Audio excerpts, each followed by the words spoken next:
Wizara ya Habari, Utamaduni, Sanaa na Michezo kupitia ofisi ya msajili wa vyama vya michezo na vilabu imeidhinisha na kuikabidhi rasmi klabu ya Simba Sports katiba yao mpya, huu ukiwa ni utekelezaji wa agizo la Waziri Paul Christian Makonda alilitoa Februari 16 ya mwaka huu 2026. Akiongea Februari 18, 2026, msajili wa vyama vya michezo na vilabu wakili Abeli Ngilangwa amenukuliwa akisema kupitia maelezo ya Mheshimiwa Waziri, ofisi ya msajili imeshakamilisha hatua hiyo ya mwisho ya kukabidhi katiba na kupokelewa rasmi.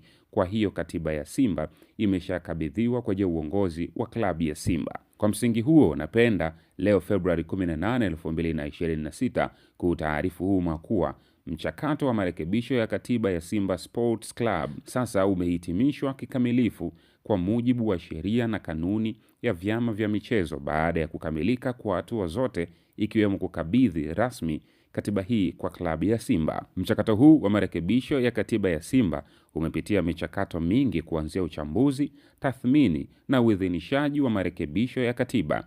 Yote haya yalikuwa yameshafanyika, ulibakia mchakato mmoja wa kuwakabidhi Simba katiba yao, maana walishawasilisha katiba, tukawa tunawasiliana nao kupata ufafanuzi tofauti ili katiba ibebe madhumuni yaliyokusudiwa. Mchakato wa mwisho ni kukabidhi katiba, na wakati wa kukabidhi uongozi wa Simba usaini kuthibitisha unakubali kuwa haya marekebisho sahihi na yamebeba maudhui yaliyotakiwa, ambapo tayari hatua hiyo ya kukabidhi imefanyika. Mwisho wa kunukuu wa maneno aliyoyasema msajili wa vyama vya michezo na vilabu wakili Abeli Ngilangwa. Na hizi ni taarifa zilizotufikia hivi punde katika dawati la Mnazi TV.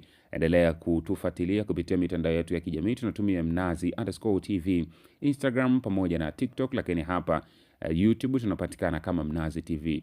Usiache kusubscribe, kulike, kucomment na kushare. Mimi naitwa Simon.